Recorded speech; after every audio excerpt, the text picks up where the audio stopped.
नमस्कार दोस्तों। ओला उबर से टैक्सी मंगाते वक्त या जोमेटो या स्विगी से खाना ऑर्डर करते वक्त आपने अपनी लोकेशन जरूर शेयर करी होगी। तो ये लोकेशन हम कैसे शेयर करते हैं, एक्चुअल में हमारी लोकेशन हमें पता कैसे चलती है? दोस्तों जी हाँ, मैं जीपीएस की बात कर रहा हूं। तो आज के इस वीडियो में हम डिस्कस करने वाले हैं कि जीपीएस एक्चुअली कैसे काम करता है, क्योंकि हमने पुराने टाइम में देखा है कि जब लोग रात में ट्रेवल करते थे तो तारों की मदद लेते थे। वो पोल स्टार को देखते थे कि हमारा जो पोल स्टार है, ध्रुव तारा है, ये किधर है और इसके रिस्पेक्ट में फिर हमारी डायरेक्शन क्या है। लेकिन अब टेक्नोलॉजी बहुत एडवांस हो चुकी है, अब सैटेलाइट्स आ गए हैं और सैटेलाइट की मदद से हम अपनी जो लोकेशन है वो एग्जैक्टली पता कर सकते हैं। तो आइए समझते हैं। इसके पहले हम इसको डिस्कस करें। दोस्तों आईएएस हब की टीम की तरफ से बहुत इंपॉर्टेंट अनाउंसमेंट है। आप हमारे ऑफिशियल व्हाट्सएप चैनल से जरूर जुड़िए। इसका जो लिंक है डिस्क्रिप्शन में हमने दे रखा है। इस पे क्लिक करने के बाद आप बेल आइकन का और फॉलो का बटन क्लिक करना मत भूलिएगा। इसमें बहुत सारे मेंटरशिप सेशंस, फ्री पीडीएफ्स और बहुत सारे इंपॉर्टेंट अनाउंसमेंट हम करते रहते हैं, तो बिल्कुल इसको ज्वाइन करिएगा। तो आइए समझते हैं जीपीएस एक्चुअली कैसे काम करता है। तो देखिए दोस्तों, जीपीएस बेसिकली काम करता है सैटेलाइट की मदद से। हमको पता है कि बहुत सारी सैटेलाइट पृथ्वी के चारों तरफ चक्कर काट रही हैं।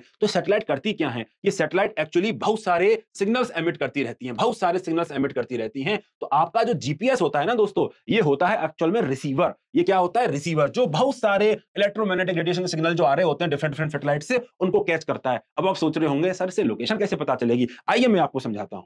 तो दोस्तों सपोज ये मान के चलिए ये आप जीपीएस लेकर यहाँ पे खड़े हुए हैं और ये एज ए रिसीवर आपका काम करेगा और ये रही आपकी सैटेलाइट। तो सैटेलाइट आपको जब सिग्नल भेजेगा तो बेसिकली वो एक सर्टेन डिस्टेंस तय करेगा और आपका जीपीएस के रिसीवर पर बेसिकली टाइम स्टैंप होता है। और टाइम स्टैंप पे आपको पता चलेगा कि ये जो सिग्नल रिसीव हुआ है कितने टाइम में हुआ है। तो सपोज T1 टाइम में ये आपने रिसीव किया है। तो दोस्तों आप डिस्टेंस को बेसिकली कैलकुलेट कर सकते हैं। कैसे कैलकुलेट कर सकते हैं? क्योंकि आपको पता है कि जो सिग्नल का जो वेलोसिटी है, जो स्पीड है ट्रेवल करने का, वो है 3 × 10⁸ मीटर पर second. That is basically speed of the light और मल्टीप्लाइड बाय T1 करके आपको डिस्टेंस समझ में आ जाएगा कि बेसिकली आपका ये जो सैटेलाइट है, ये सैटेलाइट आपसे कितना दूर है। क्लियर है? तो आपको सैटेलाइट की लोकेशन पता चलेगी। आपकी अभी पता नहीं चली है, आपको सैटेलाइट की लोकेशन पता चलेगी। लेकिन क्या ये लोकेशन फिक्स है? नहीं भाई, बिल्कुल फिक्स नहीं है, क्योंकि मुझे बस केवल ये पता चला है कि ये डिस्टेंस कितना है। ये डिस्टेंस पता होने से मुझे बिल्कुल पता नहीं पड़ेगा कि मैं इस स्पेस में कहां पे हूं। क्यों? क्योंकि मैं यहां भी हो सकता हूं, मैं यहां भी हो सकता हूं, ये डिस्टेंस भी तो D1 हो सकती है। तो बेसिकली ये पूरा जो सर्कल है, इस सर्कल पे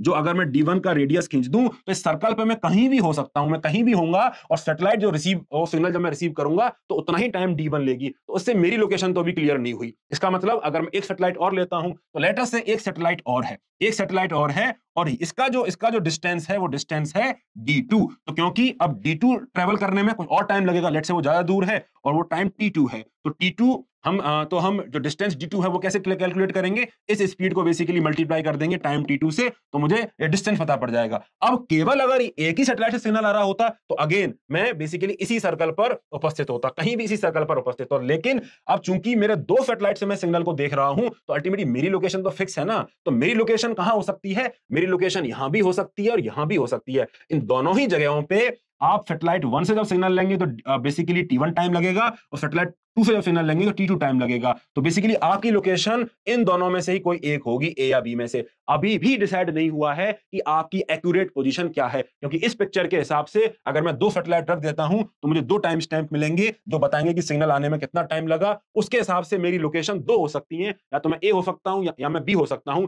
दोनों ही लोकेशन पर सैटेलाइट से आने वाला जो समय है वो T1 और T2 है।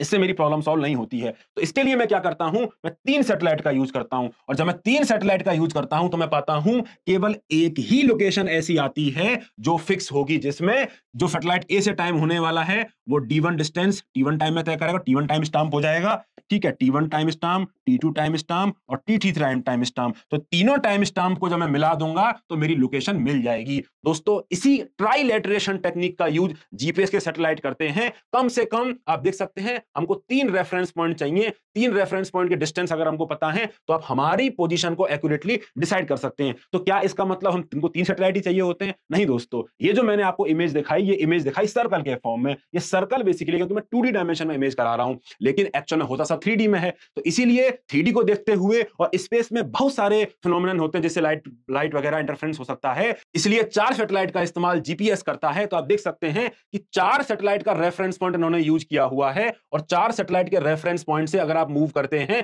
तो ये डिस्टेंस भी मूव कर रही हैं, लेकिन आपकी पोजीशन एक्यूरेटली डिसाइड हो रही है। क्यों? क्योंकि 4 रेफरेंस पॉइंट हैं। 4 रेफरेंस पॉइंट की वजह से आपकी पोजीशन एक्यूरेटली मेजर करी जा सकती है। तो जीपीएस में दोस्तों लगभग ऐसे 30 सैटेलाइट हैं जो मीडियम अर्थ ऑर्बिट में चक्कर काट रहे हैं। हमको तो हमारी प्रिसाइज लोकेशन के लिए मात्र 4 सैटेलाइट की जरूरत होती है। इन 30 में से 24 हमेशा फंक्शनल रहते हैं, बाकी रिडंडेंसी के लिए, इमरजेंसी के लिए सैटेलाइट प्लेस कर रखे हैं। आ रही आपको बात समझ में? तो क्या केवल एक जीपीएस ही है यूएसए का जिससे हमको हमारी जो पोजीशन है वो पता चलता है? नहीं दोस्तों, ऐसे बहुत सारे सिस्टम है ग्लोबल लेवल पर जो हमारी जो पोजिशनल एक्यूरेसी है वो हमको प्रदान करते हैं। फॉर एग्जांपल, आप जीपीएस की बात, ग्लोनास के एग्जांपल, ग्लोनास रशिया का है, विडाउ जो है वो चाइना का है, गैलीलियो यूरोपियन यूनियन का है और क्यूजेडएसएस जापान का है। तो बेसिकली इन सब कंट्रीज ने और यूरोपियन यूनियन ने भी ग्लोबल पोजीशनिंग सिस्टम जैसी चीजें बना ली हैं जिससे आपकी पोजीशन को एक्यूरेटली आप डिसाइड कर सकते हैं। लेकिन इंडिया ने भी अपना एक जीपीएस बना लिया है दोस्तों, उसका नाम है आईआरएनएसएस, जिसको नाविक के नाम से हम पहचानते हैं। बस डिफरेंस ये है कि बाकी जो कंट्रीज ने बनाया है इसके ग्लोबल कवरेज है और हमारा रीजनल कवरेज है, मतलब इंडियन सब कॉन्टिनेंट के आसपास ही है। इंडिया और उसके आसपास का 1500 किलोमीटर हम कवर करते हैं